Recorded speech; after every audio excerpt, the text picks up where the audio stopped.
Alexa, be a teenager. Oh, really? No, I won't.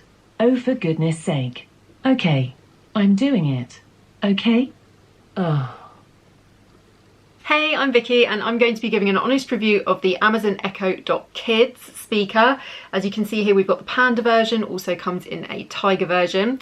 We got this for my daughter for her 7th birthday, and I would say this product with the Amazon Kids Plus subscription that you get for 1 year free with it is pitched pretty well at her age group. I would suggest it for kids age 4 to 8. However, younger kids can get something out of it because it does things like plays white noise, so parents, if you're hoping for a better nap time, then maybe the white noise would help you out a bit. But in order to get the most out of it, I would say that 4 to 8, 9 age group is probably the one that this is really targeted at. So first of all, what is it? Well, it's the kids friendly version of the Amazon Echo Dot. It comes with a 1 year free subscription to Amazon Kids Plus. That unlocks a whole load of content like stories and fun characters like alpha blocks and number blocks, that kind of themed content, the Gruffalo, Harry Potter. More about that in a minute. Once the year is up, if you want to keep using Amazon Kids Plus with this, you are going to have to pay. If you're already a Prime subscriber, it's just £1.99 a month. If you're not, it is £3.99 a month over the course of a year. So as a parent, you have peace of mind that this is a child-friendly device. You have ultimate parental control, and we'll talk about that more than a minute. Obviously, it looks the part as a kid's device rather than the fairly, let's face it, boring Amazon Echo Dot that's for adults, which is basically just grey and black, isn't it? And you know that the content is completely age appropriate for them, and you can track exactly what they've been accessing through it. The Amazon Kids Plus content is largely for children aged between 4 and 8. However, if you have an Amazon Music subscription, then they can access all kinds of other music. You do have the really, really good benefit of an explicit content filter, and if you have, say, like Spotify or Apple Music, then you can also connect that through the device as well. So you don't have to have the Amazon Music subscription. Just to note, the Amazon Music subscription has to be got in addition to Amazon Kids Plus. So if you've got your free Amazon Kids Plus subscription, that does give your child access to some music. There's some Disney music on there, there's some nursery rhymes on there, and there's also access to 10 free kids radio stations. There's a few playlists, but if your kid, like mine, wants to access the popular hits like your Katy Perry Firework, which I think I've now heard, yeah, probably like 10 million times, I think, like over a very short space of time. If your child wants to access that kind of thing, you're going to need an Amazon Music subscription, or to use one of your other subscription services that you might already be paying for through the device. And it's Bluetooth enabled, so you can connect devices like, say, your phone. If you've got playlists on there, you can connect them via Bluetooth and play them through the speaker. So as part of Amazon Kids Plus, your child gets access to over 100 Audible books that are completely age appropriate. So these are kids Audible books, things like nursery rhymes and things like Disney stories, which obviously a lot of kids will absolutely love. You also get access to things like alpha blocks and number blocks content. There's a cool Harry Potter quiz on there as well. There's a Gruffalo move workout, so if your kids love the Gruffalo, then I think they'd find that really fun. And if your child isn't really sure what they want to do, then they can just say, Alexa, I'm bored, and Alexa will come up with some ideas for them. So say, for example, they say, hey, would you like a joke? Would you like a story? And they can sort of shuffle them through a few ideas that way. So getting started with it and how to set it up, it's super duper easy. You simply plug it in and it comes with the plug. That's literally all you need. You plug it in at the back here. The lights come on, hopefully. There we go. The lights come on, and then it will take you through a setup process. You pair it to your Amazon Alexa app on your phone, and you set up the Wi-Fi that way. It took me less than 20 minutes to get it all set up. It was super duper easy. So the device is actually controlled by just a few buttons, and obviously in the box you get your power cable, which fits into the back layer there like that, and then it's flat on the bottom so that it doesn't roll or tilt off the side, which is handy. So yeah, you've just got the 4 buttons here. So This is kind of, you use this button in order to put it back into pairing mode if at any point you want it to connect with another device via Bluetooth. You've got volume button here, and on this one you can turn off the microphone and the light around the base turns red when you do that. So I've touched on the app there as being really, really important for the setup process. This is also where you control the device and you can monitor exactly what your child is accessing through the dot. So if they've got it in their room or if they've got it in a playroom and you're not necessarily there all the time to monitor exactly what they're doing all the time, this is really good because you can just go through their recent activity and you can see what songs they've been accessing, what kind of content they've been accessing, all that kind of stuff. What questions they've been asking, the music they've been playing. Everything is on there for you to just scroll through and see. So I really personally love that feature of it. It's not that I want to spy on my kids, it's just that at the current age that there are, if they're going to be on a Wi-Fi enabled device, I need to know exactly what it is they're accessing. So you've got that total peace of mind there. So how difficult it is to actually like discover what books are actually in the Echo Dot Kids Amazon Kids Plus subscription is one of my biggest criticisms. So in order to discover it, I basically just had to Google it, like what books are on here, and then I get a list of books. You can just say to it, hey, read me a story, but then you kind of get something at random. It might not necessarily be what your kid wants.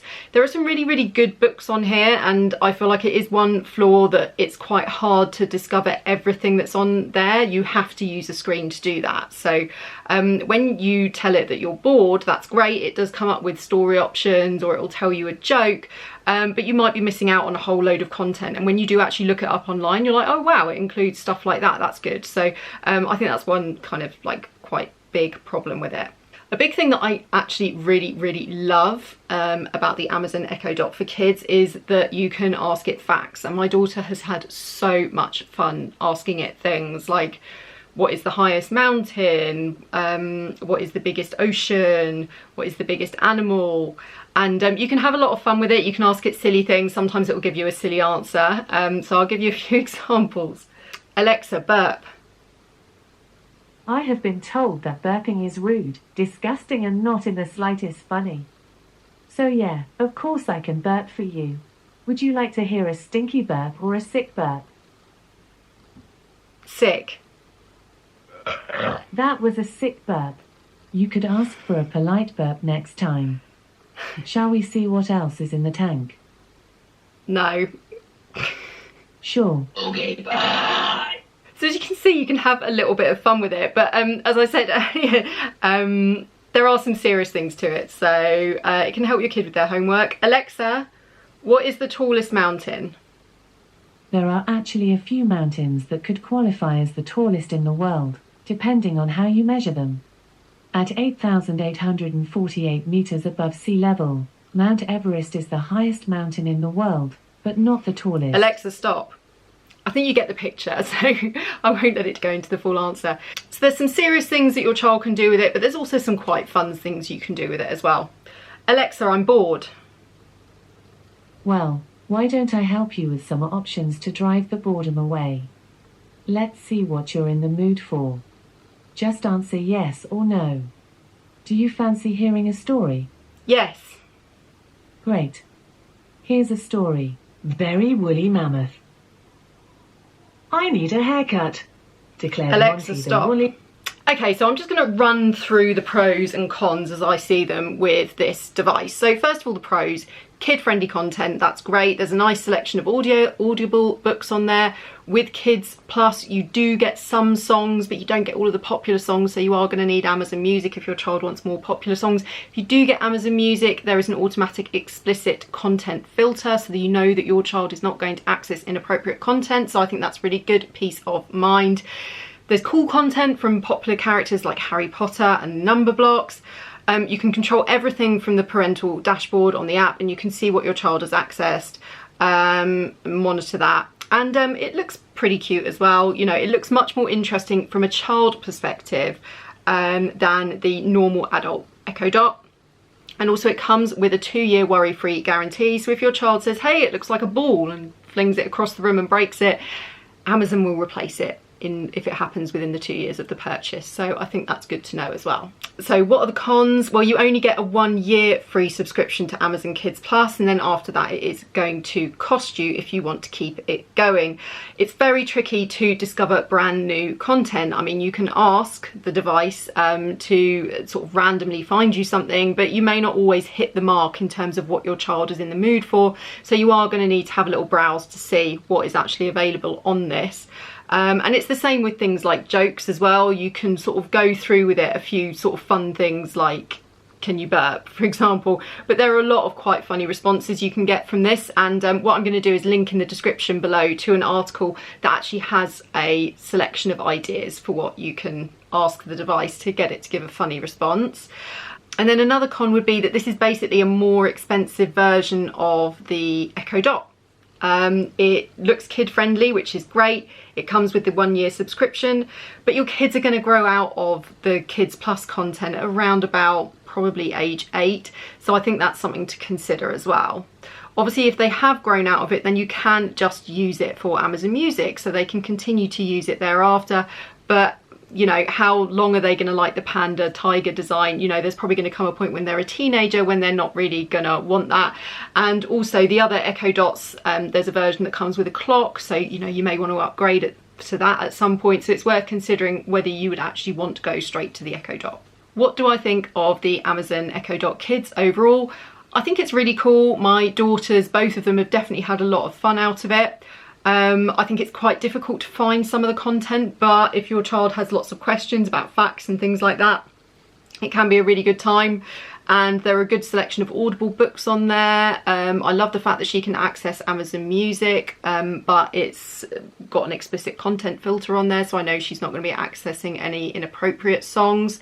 In a few years, to be honest with you, I probably would opt for the Echo Dot, but in the meantime, it is reassuring to me to know that this is in her room and I have ultimate control over it, and I can monitor exactly what she's accessing on it on the parent dashboard. It's worth just noting that if you do just go ahead and buy a normal Echo Dot, that you will get a 1 month free subscription to Amazon Kids Plus, and then after that obviously you can pay for it.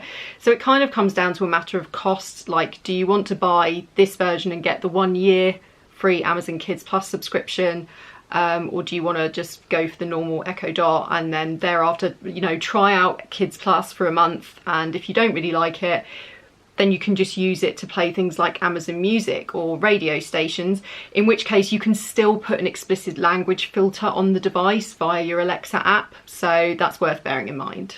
So I think the Echo Dot is really good fun. I think it looks fun for kids. There's a nice range of content on the Amazon Kids Plus. If your kids are gonna really love the way it looks and they're gonna get a lot out of the Kids Plus content, then I would suggest that it's a really good version for them to get. However, if they're kind of just gonna be wanting to play popular music, I would probably just go with a normal Echo Dot. It's worth noting that Amazon frequently put their Echo Dot range into sales, exactly the same as they do with their Amazon Fire tablets. So do always keep a lookout for offers if you are considering buying one of these for a birthday or Christmas present. Okay guys, I really hope that you enjoyed this review and it gave you a few ideas of how this cute little speaker works. You may also like my Amazon Kids Fire tablet review. I'll leave a link to that in the description below. Thank you so much for watching this video, and I will see you on the next upload. Bye!